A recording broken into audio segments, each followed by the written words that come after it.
जाता है कि इसरो के पास पर्याप्त बजट नहीं है, इसीलिए अंतरिक्ष मिशन में किसी भी अंतरिक्ष मिशन में देरी होता है। अब जैसे कि अमेरिका ने, रूस ने, चीन ने अपना अंतरिक्ष स्टेशन स्थापित कर दिया है, लेकिन भारत अभी तक अपना अंतरिक्ष स्टेशन स्थापित नहीं कर पाया है। जहाँ तक चंद्रमा पर मानव मिशन की बात हो तो अमेरिका, रूस और चीन, इन 3 देशों के अंतरिक्ष यात्री चंद्रमा पर जा चुके हैं और अगर मशीन को वहां तक पहुंचाने की बात हो तो इसमें भारत भी सफल हुआ है, 2 बार सफल हुआ है। और मंगल पर जाना हो, मंगल की कक्षा में अपने उपग्रह को भेजना हो तो भारत इसमें सबसे ऊपर आता है, क्योंकि बहुत ही कम लागत में भारत का जो यान है वह मंगल की कक्षा में स्थापित हुआ था।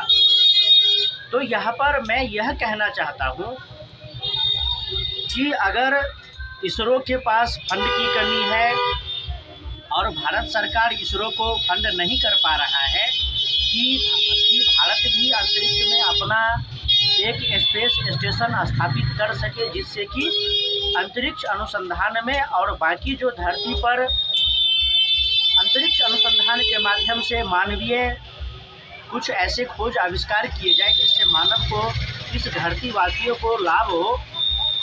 तो उसके लिए भारत सरकार ने बहुत सारे, अब ऐसा है कि भारत सरकार ने बहुत सारे मंदिरों पर कब्जा करके रखा है।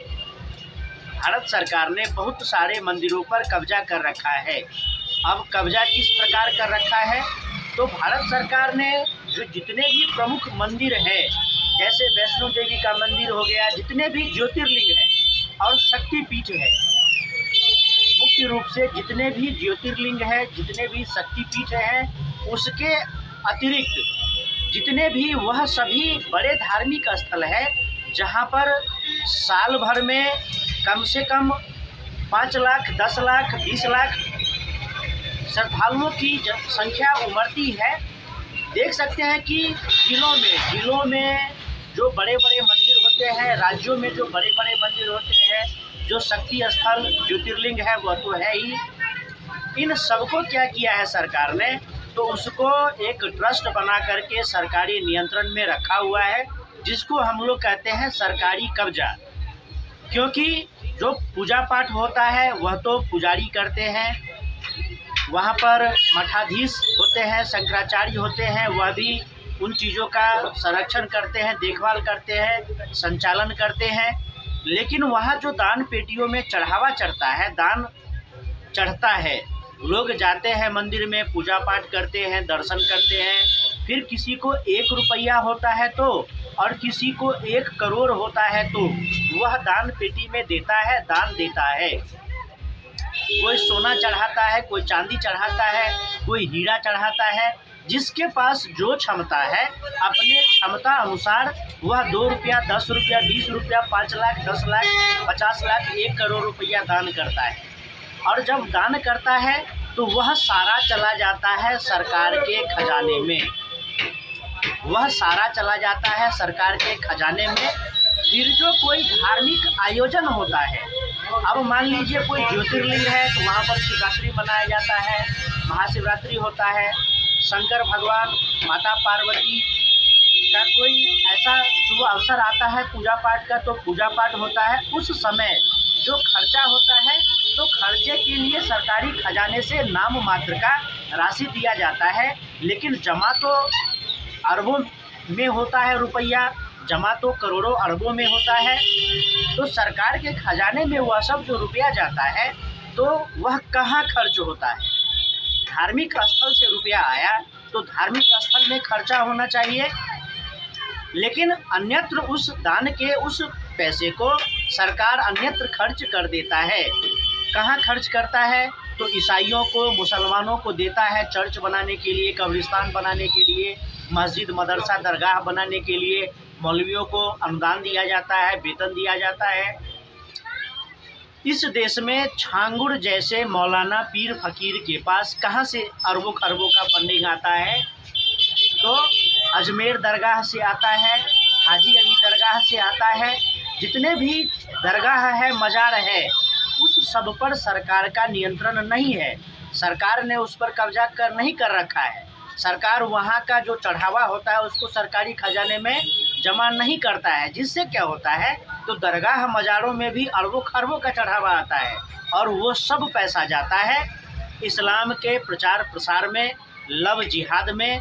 छांगुड़ जैसे मौलाना पीर फकीर के पास वह रुपया जाता है और वह लव जिहाद का गैंग चलाता है और हिंदू युवा लड़कियों को प्रेम जाल में फंसाता है मुस्लिम लड़कों के द्वारा और बहुत बड़े स्तर पर मतांतरण करवाता है। फिर दंगाइयों का जब बेल करवाना होता है तो कपिल सिब्बल जैसे बड़े बड़े वकीलों को खड़ा किया जाता है उन्हीं दरगाहों पर चढ़ावा से। लेकिन हिंदू मंदिरों का चढ़ावा कहाँ जाता है? सरकार के खजाने में, और सरकार मनमानी ढंग से उसको उपयोग करता है।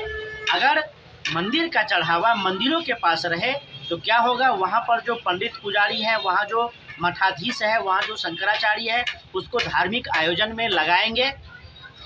तो वह सब पैसा अगर आज मलेशिया में लगाया गया होता, वह सब पैसा अगर इंडोनेशिया में लगाया गया होता, तो आज इंडोनेशिया मलेशिया इस्लामिक देश नहीं होता। जबकि मित्रों, आप लोगों को पता होना चाहिए कि दुनिया का जो सबसे विशाल मंदिर है, हिंदू मंदिर है, वह इंडोनेशिया में है, कंबोडिया में है। मलेशिया जो सबसे बड़ा हिंदुओं का धर्म स्थल हुआ करता था, वह सब इस्लामिक देश है आज के समय। तो मंदिरों के चढ़ावे का अगर सही उपयोग हुआ रहता, मैं ये कहना चाहता हूँ कि कम से कम जितने ज्योतिर्लिंग हैं उसी का जो जमा राशि, दान की राशि सरकारी खजाने में जाता है, उतनी ही राशि सरकार इसरो को दे दे। जितने ज्योतिर्लिंग हैं उनके पास इतनी क्षमता है कि प्रत्येक ज्योतिर्लिंग एक एक स्पेस स्टेशन स्थापित करवा सकता है अंतरिक्ष में। यानी कि धार्मिक स्थलों से जो चढ़ावा जाता है सरकार के खजाने में, सरकार उसको अलग से रख दे कि यह फलाने मंदिर से आया है, यह इस मंदिर से आया है, यह इस मंदिर से आया है, इसका एक कोष बना हुआ है, उसमें 5,000, 10,000, 20,000 करोड़ रुपए का चढ़ावा आया है। उस सब पैसे को इकट्ठा कर ले और सरकार उसको ज्ञान विज्ञान और धर्म के प्रचार प्रसार में खर्चा करे। तो अगर सरकारी नियंत्रण में मंदिर है तो फिर मस्जिद, मज़ार, दरगाह, ईदगाह क्यों नहीं है? चर्च क्यों नहीं है? चर्चों में भी अरबों खरबों का चढ़ावा आता है, मज़ारों दरगाहों पर अरबों खरबों का चढ़ावा आता है, लेकिन वह सरकारी खजाने में नहीं जाता है। वह सब पैसा कहाँ जाता है? तो उन सब पैसों से हिंदुओं का मतांतरण करवाया जाता है। कोई कहता है कि हिंदू, कोई कहता है क्या? यह सही बात है, सही बात है। इसीलिए कोई कहता है, समाचार पत्रों में लिखता है, टीवी चैनल पर बोलता है, यूट्यूब चैनल पर, फेसबुक प्रोफाइल पर बोलता है कि भारत देश में ईसाई मिशनरी के द्वारा रुपये बांटे जाते हैं, चावल बांटे जाते हैं, अन्य प्रकार का लोभ प्रलोभ दिया जाता है, प्रचार प्रसार होता है और हिंदुओं का मतांतरण होता है। तो ईसाई मिशनरी के पास इतना पैसा कहाँ से आता है? विदेशों से तो आता ही है, लेकिन भारत देश में जो चढ़ावा चढ़ता है चर्चों में, उससे भी होता है। और इस्लामिक संगठन के पास इतना पैसा कहाँ से आता है कि किसी कबाड़ी का बेल करवाना हो, कन्हैया लाल के हत्यारों का बेल करवाना हो, कमलेश तिवारी के हत्यारों का बेल करवाना हो, लव जिहादियों का बेल करवाना हो, तो ऐसे ऐसे वकील खड़े किए जाते हैं जो 1-1 करोड़ रुपया लेता है अपनी सुनवाई के लिए। तो वो सब पैसा आता है ईदगाह से, मज़ार से, ईदगाह नहीं, मज़ार से, दरगाह से। अब एक होता है दरगाह, एक होता है मज़ार, तो मज़ार को ही दरगाह बना दिया जाता है। अब जैसे अजमेर शरीफ का दरगाह है, वहाँ पर आप सोशल मीडिया में सर्च कर सकते हैं, वहाँ पर हज़ारों करोड़ का चढ़ावा चढ़ता है जो अरबों में चला जाता है। वह सब पैसा जाता है इस्लामिक संगठनों के पास। और वैसे तो इस्लामिक संगठनों इस्लाम के बहुत सारे संगठन हैं भारत देश में, जिसके आलीशान ऑफिस है, आलीशान बंगले हैं, उस बंगलों में ऑफिस चलता है। और 1-2 संगठन नहीं, 150 संगठन है, और उस 150 संगठन के 4000 5000 कार्यालय है, और सबको वेतन दिया जाता है। तो वह सब उसी चढ़ावे से दिया जाता है। लेकिन भारत देश में क्या है, आरएसएस जैसे समाजसेवी संस्था का जब बिल्डिंग बनता है तो उसके कार्यकर्ता अपने जेब से, अपने गुल्लक से पैसे निकालते हैं और आरएसएस का भवन का निर्माण होता है। तो आरएसएस का संचालन हो, विश्व हिंदू परिषद का संचालन हो, बजरंग दल का संचालन हो, यह सब कार्यकर्ता अपने जमा राशि से करते हैं, अपने दान से करते हैं, जो उसके सदस्य होते हैं। अब कोई विश्व हिंदू परिषद का सदस्य है, उसमें कोई डॉक्टर है, इंजीनियर है, वह सब लाखों कमाते हैं तो लाखों दान देते हैं। ज़्यादातर 5 रुपये 10 रुपये दान करने वाले सामान्य कार्यकर्ता होते हैं। लेकिन इस्लामिक संगठनों के पास खुली छूट होती है, क्योंकि उनके दरगाहों से अरबों खरबों का चढ़ावा आता है, वह सब संगठनों के पास जाता है। लेकिन मंदिरों में जो चढ़ावा चढ़ता है, शक्तिपीठों में, ज्योतिर्लिंगों में जो चढ़ावा चढ़ता है, वह सरकारी खजाने में चला जाता है। तो इस प्रकार से सरकारी तंत्र मंदिरों पर कब्जा करके मंदिरों का लूट करता है। मैं तो कहता हूँ कि सरकार ज्ञान विज्ञान में ही उसको खर्चा करे। मंदिर का पैसा गुरुकुलों में खर्च हो, गुरुकुल का निर्माण हो, वहाँ पर गुरुकुल पद्धति से वैदिक शिक्षा दिया जाए, संस्कृत का प्रचार प्रसार हो, भारतीय हिंदू सभ्यता संस्कृति का प्रचार प्रसार हो, पूजा पाठ, मंदिरों का निर्माण कराए, जीर्णोद्धार कराए, गुरुकुल खोले, वहाँ पर छात्रों को शिक्षा दी जाए और ज्ञान विज्ञान का प्रसार किया जाए, ज्ञान विज्ञान को बढ़ावा दिया जाए और उसमें उन सब पैसों को खर्च किया जाए। और ऐसा हो कि सारे मंदिर सरकारी नियंत्रण से मुक्त हो।